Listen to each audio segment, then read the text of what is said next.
No share of Rose report Zulfikar Ali Tagar. No share of Rose district bar election बिन panel and Ghulam Mohammad Abbasi panel ऐं सहायती lawyer panel आमू सामू सूरत हाल दिलचस्प थी वई।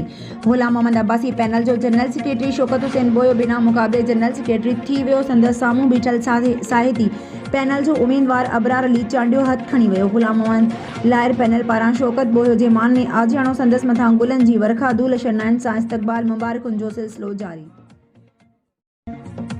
Khyber report अजीज़ गुल खैबर पूरी दुनिया जी खैबर में सिंधी सकाफ़ती ॾियारे के हवाले से खैबर प्रेस क्लब तरफा मच कचहरी मुनक़द कई वई, जैमें सियासी समाजी शख्सियतन शिरकत कई। सियासी समाजी शख्सियतन में chairman town committee Matiari Hasan Murtaza Shah, chairman town committee Khyber Abdul Rahman, Khyber ज़िले council member Matiari Saleem Sindhi, Ghulam Hussain Malla, doctor Ibrahim Malla, Bhau Bachayo मल्ला, सीनियर साफ़िन में अख्तर मेमन, अजीज़ गुल खैबर, खैर मोहम्मद मल्ला, जवाद अख्तर, आसिफ मल्ला, मजहर मल्ला, अयाज मल्ला ऐं ॿियनि वॾे अंग में शिरकत कई।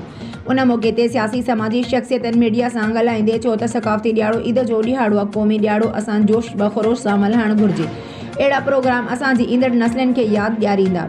सकाफ़ती ॾियारा असांजा क़ौमी ॾींहं जीअं आहिनि। सिंधी क़ौम अमन पसंद क़ौम आहे। सिंधी क़ौम हमेशह अमन पसंद क़ौम रही आहे। सिंधी टोपी अजरक पाइण असां इंसान सां ख़ूबसूरत लॻंदो आहे। सिंधी सकाफ़त असांजो शान ऐं मान आहे। मच कचहरी में रागी फ़क़ीरनि पारां लतीफ़े राग क़ौमी गीत दूर बैत गुझारतू पेश कयूं वयूं। सकाफ़ती ॾियारे जे हवाले सां नंढनि वॾनि पोड़नि सिंधी टोपी अजरकू लुंगियूं पटका पहिरें क़ौमी गीतनि ते रक़्स कयो, जॾहिं त रागी फ़क़ीरनि जुमन मंगणहार ऐं ग़ुलाम अली मंगणहार महफ़िल खे चार चंड लॻाए ख़ूब दाद हासिल कयो। आयल ख़ुसूसी महिमाननि खे अजरकू पिण ओढायूं वयूं, जॾहिं त आख़िर में लंगर जो बि बंदोबस्त कयो वियो हो।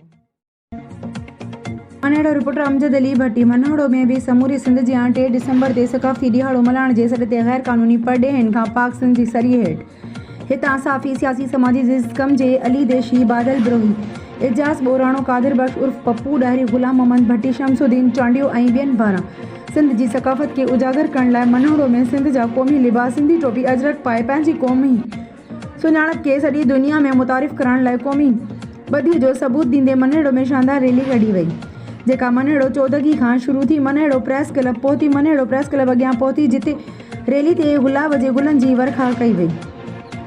उन मौके ते अॻवाननि ख़िताब कंदे चयो त अॼु जी सकाफ़ती ॾिहाड़े खे ईद खां वधीक अहमियत ॾेई वॾे जोश ऐं जज़्बे सां मल्हायूं पिया ऐं वफ़ाक़ी सूबाकी हुकूमत खां गैर क़ानूनी रहंदड़ परॾेहिनि खे सिंध मां निकाली ॾियो जा नारा पिणु लॻाया विया। ठुल ॻाल्हि ॿोल फेस सूमरो। समेजा बिरादरी जे सरदार अब्दुल फताह खान समेजो साफ़िन सां ॻाल्हाईंदे चयो त गुज़िरियल इलेक्शन में असांजो इतिहाद सरदार मोहम्मद मियां सूमरो ऐं डॉक्टर सुराब खान सरकी हो। हिन चयो त असांजो इतिहाद इलेक्शन जा 3 ट्रम्प डॉक्टर सुराब खान सरकी सां हो। ईंदड़ इलेक्शन में बि डॉक्टर सुराब खान सरकी सां बग़ैर कंहिं शर्तनि ऐं लालच जे डॉक्टर साहब सां गॾु आहियूं। हिन चयो त असांजी समेजा बिरादरी जा वोट डॉक्टर सुराब खान जा अमानत आहिनि।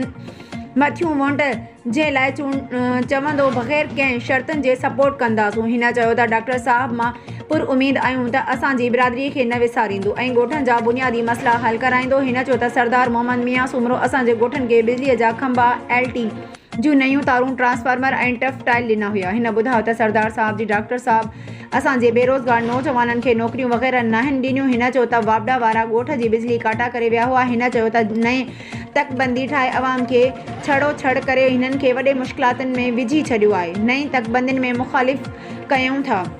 हिन चयो त अहिड़ी सूरत हाल में इलेक्शन में 40% वोट कास्ट मुश्किल थींदा। हिन चयो त मीर शबीर अली ख़ान बाजारानी नौजवान सियासतदान आहे, जंहिंमें पंहिंजे शहीद वालिद मीर हज़ार ख़ान बाजारानी जीअं अवामी ख़िदमतनि जो जज़्बो रखे थो।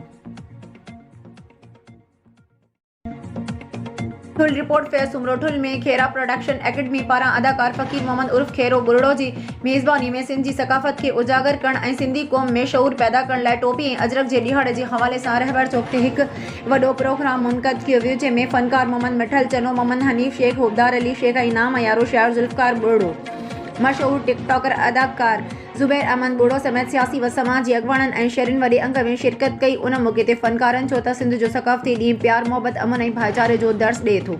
हिननि चयो त सिंध जी सकाफ़त टोपी अजरक ऐं पटको असां सिंधियुनि जो शान ऐं मान आहे, जेका सदियुनि खां ज़िंदा आहे। हिननि चयो त असां सिंधी 3 डिसंबर ते सकाफ़ती टोपी ऐं अजरक पाए ईद जीअं ॾिहाड़ो मल्हाईंदा आहियूं। हिननि चयो त 3 डिसंबर जे ॾिहाड़े ते सिंध जे अवाम खे अपील कंदे चयो त अजरक ऐं टोपी पाए सिंध जी सकाफ़त खे उजागर कयो वञे, त जीअं टोपी अजरक जी नई जनरेशन खे सिंध जी सकाफ़त बाबति ॼाण थिए। मोरो रिपोर्ट आरिफ अली यूसुफ जई मोरो मुकेश कुमार जी सालगिरह जे प्रोग्राम चेयरमैन हाउस में राहे बुघियो पारां कयो, जंहिंमें चेयरमैन नज़ीर अहमद मेमण सेठ आसिफ अली मेमण अगुणो CMO मोरो नूर मोहम्मद समो साफ़ी जानी जमानी साफ़ी मुजफ्फर पंवर साफ़ी आरिफ यूसुफ जई मास्तर अनवर चौहान फिरोज अहमद मेमण ताज मोहम्मद मंगी शिरकत कई ऐं केक काटियो। डिस्ट्रिक्ट रिपोर्टर मोहम्मद मलूक भुट्टो घोटकी शहर जो वली न वारिस अवाम सदाईं सूरन में ट्रैफिक पुलिस गुम रोडन ते कब्जा माफिया जो राज अस्पताल ॾे ईंदड़ माण्हू फैमिली सख्त परेशान रश सबब मिंटन जो सफ़र कलाकनि में तय थियण लॻो, को भी ऑफिसर एक्शन वठण लाइ तैयार नाहे। वाह घोटकी अवाम तव्हांजा नसीब। दादू रिपोर्ट मुख्तार अली सूमरो दादू शहर जी मारवी कॉलोनी ए सेक्शन पुलिस थाने जी हद में शादी की खुशी में हवाई फायरिंग करण दौरान नौजवान हामिद अली वल्द अकरम चांडियो के मथे में गोली लगण करे फौत थी वियो। लाश सिविल अस्पताल मुंतकिल, शादी जी खुशियुनि वारो घर मातम में तब्दील थी वियो। वारसन में रोज राड़ो मतल रहियो। पुलिस पहुंची आख़िरी इतलान ताईं वाक़े जो केस दाख़िल थी न सघियो आहे। Naushahro Feroze report Zulfiqar Ali Tagar Shifa foundation Naushahro Feroze child protection unit पारां ॻोठ ठठ सोलंगे में एक प्रोग्राम मुनक़द कियो वियो। प्रोग्राम जो मक़सद घट उम्र जे ॿारनि जी बुनियादी हक़नि बाबति आगाही पैदा करणु हो, जंहिंमें ॿारनि जी जिबरी पोरी नंढी उम्र जे छोकरनि ऐं छोकिरियुनि जूं शादियूं करण ऐं तशदुद जड़नि वाक़िअनि बाबति इदारनि खे आगाही ॾियण लाइ टेबलोज़ ऐं स्टेज ड्रामा पेश किया विया।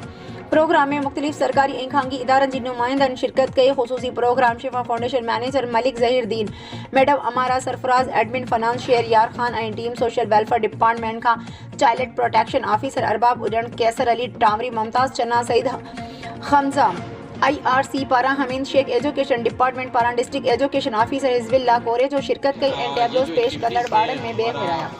ठठ सोलंगी जे ॻोठणनि मलिक ज़हीरुद्दीन जा गुलनि सां इस्तक़बाल कियो ऐं सिंध जी सूखड़ी अजरक ओढ़ाया। ॻोठणनि चयो त अहिड़ो शानदार ऐं सुजागी वारो प्रोग्राम करण ते शिफा फाउंडेशन नौशर ऑफ रोज़ जा थोरा मञिया। ॻोठ जे मोज़िज़ माण्हुनि प्रोग्राम बाबति ॻाल्हाईंदे चयो त अहिड़नि प्रोग्रामनि जी असांजी ॿहिराड़ीअ वारनि ॻोठनि में तमामु घणी ज़रूरत आहे। असां इदारे सां मुस्तक़बिल में सहकार कंदा रहंदासीं। सिंध एजुकेशन फाउंडेशन जे सहकार सां हलंदड़ ज़िंदगी फाउंडेशन एलिमेंट्री स्कूल हाफ़िज़ गुलाम कादिर आरई में तारीख़ी माग बचायो जे उनवान सां सिंधी सक़ाफ़ती ॾिहाड़ो मल्हायो वियो, जंहिंमें उस्ताद शागिर्दनि ऐं शागिर्दियाणियूं अजरक पटको टोपिन समेत मुख़्तलिफ़ सिंधी वेस वॻा पाए प्रोग्राम में शरीक थिया। शागिर्दनि पारां तक़रीरूं ऐं ख़ाका पेश कया। उन मौक़े ते शिरकत कंदड़नि जो चवणु हो त असां सिंधी 5000 सालनि जी तारीख़ जा वारिस आहियूं। क़ौमूं पंहिंजी सक़ाफ़त सां सुञातियूं वञनि थियूं। सिंध जी सक़ाफ़त सां प्यार करणु हर सिंधीअ ते फ़र्ज़ु आहे। असांखे पाण में ॿधी ऐं एकीअ सां रहणु खपे। पंहिंजा ज़ाती इख़्तिलाफ़ विसारे सिंध जी ख़ुशहाली ऐं तरक़ी लाइ महिनत करियो।